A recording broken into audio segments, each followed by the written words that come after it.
Thomas Alva Edison ছিলেন ইতিহাসের অন্যতম শ্রেষ্ঠ বিজ্ঞানী ও উদ্ভাবক। তিনি তার অসাধারণ মেধা ও অধ্যাবসায়ের মাধ্যমে আধুনিক বিশ্বের অনেক গুরুত্বপূর্ণ আবিষ্কারের পথিকৃৎ হয়েছেন। তার সবচেয়ে বিখ্যাত আবিষ্কার হল বৈদ্যুতিক বাতি, ইলেকট্রিক লাইট বাল্ব। যদিও তিনি একমাত্র ব্যক্তি নন যিনি এই প্রযুক্তি নিয়ে কাজ করেছেন, তবে তিনিই ছিলেন সেই ব্যক্তি যিনি বৈদ্যুতিক বাতিকে বাস্তবে ব্যবহারযোগ্য, দীর্ঘস্থায়ী এবং বাণিজ্যিকভাবে সাফল্যপূর্ণ করে তোলেন। টমাস আলভা এডিসন জন্মগ্রহণ করেন 1847 সালের 11 ফেব্রুয়ারি মার্কিন যুক্তরাষ্ট্রের ওহাইও অঙ্গরাজ্যের মিলান নামক স্থানে।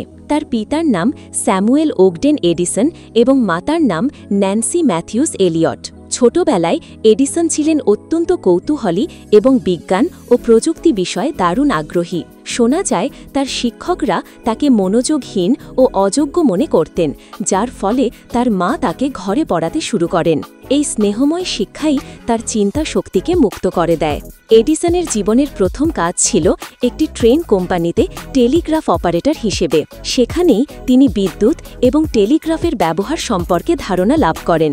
এরপর তিনি নানা রকম পরীক্ষা নিরীক্ষা করতে শুরু করেন। তার প্রথম বড় সাফল্য আসে যখন তিনি ফোনোগ্রাফ, ধ্বনি রেকর্ডিং যন্ত্র আবিষ্কার করেন। এই যন্ত্রের মাধ্যমে প্রথমবারের মতো মানুষের কণ্ঠ রেকর্ড ও প্লে করা সম্ভব। বৈদ্যুতিক আলো নিয়ে গবেষণা এডিসনের আগে থেকেই চলছিল। হ্যামফ্রি ডেভি, জোসেফ সুয়ান এবং আরও কিছু বিজ্ঞানী আগেই বৈদ্যুতিক বাতির ধারণা নিয়ে পরীক্ষা করেছিলেন, তবে তাদের আবিষ্কৃত বাতিগুলো ছিল খুব অল্প সময়ের জন্য কার্যকরী, অকার্যকরভাবে ব্যয়বহুল এবং ঝুঁকিপূর্ণ। সাধারণ মানুষের ব্যবহারের জন্য তা উপযুক্ত ছিল না। এডিসনের লক্ষ্য ছিল এমন একটি বাতি তৈরি করা যা সস্তা, নিরাপদ, দীর্ঘস্থায়ী এবং সবার ব্যবহারের উপযোগী। 1878 সালে এডিসন ঘোষণা দেন যে তিনি এমন একটি বৈদ্যুতিক বাতি তৈরি করবেন যা দীর্ঘস্থায়ী এবং ব্যবহারযোগ্য হবে।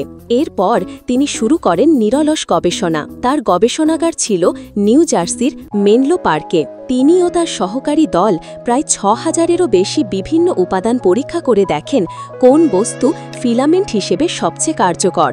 প্রথম দিকে তিনি কার্বন ফিলামেন্ট ব্যবহার করেন, যা কিছুটা সফল হয়। পরবর্তীতে তিনি একটি বিশেষ ধরনের বাঁশের ফাইবার থেকে ফিলামেন্ট তৈরি করেন, যা প্রায় 1200 ঘণ্টা জ্বলতে সক্ষম হয়। 1889 সালের 21 অক্টোবর তিনি সফলভাবে বৈদ্যুতিক বাতি প্রদর্শন করেন, যা ঘণ্টার পর ঘণ্টা আলো দিতে সক্ষম ছিল। এই দিনটিকে অনেকে আধুনিক বৈদ্যুতিক আলো যুগের সূচনা বলে মনে করেন। বৈদ্যুতিক বাতির সফল আবিষ্কারের পর এডিসন গড়ে তোলেন এডিসন ইলেকট্রিক লাইট কোম্পানি। এরপর তিনি বিদ্যুৎ সরবরাহের ব্যবস্থা করতে শুরু করেন, যাতে মানুষ তার আলো ব্যবহার করতে পারে। 1882 সালে তিনি নিউ ইয়র্ক শহরের পার্ল স্ট্রিটে প্রথম বিদ্যুৎ উৎপাদন কেন্দ্র চালু করেন। এটি ছিল বিশ্বের প্রথম বাণিজ্যিকভাবে কার্যকর বিদ্যুৎ বিতরণ ব্যবস্থা।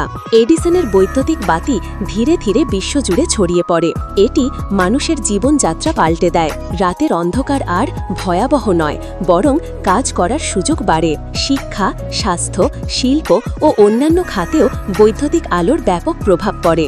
এডিসনের এই আবিষ্কার আধুনিক সভ্যতার অন্যতম ভিত্তি হয়ে দাঁড়ায়। যদিও এডিসন বৈদ্যুতিক বাতির ব্যাপারে সবচেয়ে পরিচিত নাম, তবুও অনেকে বলেন তিনি একাই এই আবিষ্কারের কৃতিত্ব পান না।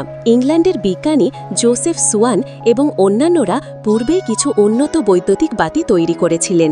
পরবর্তীতে এডিসন এবং সুয়ান একত্র হয়ে Edison and swan United electric light company গঠন করেন। তবে এটি সত্য যে এডিসনই বৈজ্ঞানিক, কারিগরি ও বাণিজ্যিক দিক থেকে বৈদ্যুতিক বাতিকে মানুষের কাছে পৌঁছে দেন।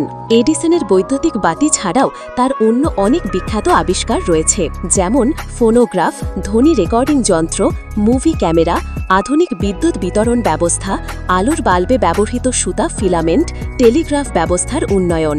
তার নামে মোট 1093টি পেটেন্ট রয়েছে, যা পৃথিবীর ইতিহাসে একজন ব্যক্তির নামে সর্বোচ্চ সংখ্যক পেটেন্ট। টমাস আলভা এডিসন 1931 সালের 18 অক্টোবর 84 বছর বয়সে মৃত্যুবরণ করেন। তার মৃত্যুর পর সারা বিশ্ব তার প্রতি শ্রদ্ধা জানায়। যুক্তরাষ্ট্রে অনেক জায়গায় তার নামে রাস্তা, স্কুল, বিশ্ববিদ্যালয় ও প্রতিষ্ঠান গড়ে ওঠে। মেনলো পার্ক আজ বিশ্ববিখ্যাত একটি নাম, বিজ্ঞান ও উদ্ভাবনের প্রতীক হিসেবে। টমাস আলভা এডিসনের বৈদ্যুতিক বাতি শুধু একটি প্রযুক্তি নয়, এটি ছিল একটি যুগান্তকারী আবিষ্কার যা গোটা মানবজাতির জীবনধারাকে বদলে দিয়েছে।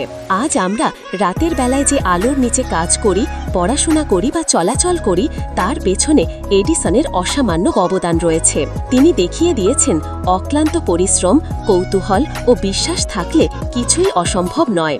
এডিসন ছিলেন সত্যিকার অর্থে এক আলোকবর্তিকা, যিনি অন্ধকার যুগের অবসান ঘটিয়ে আধুনিক সভ্যতার আলোর দিশা দেখিয়েছেন।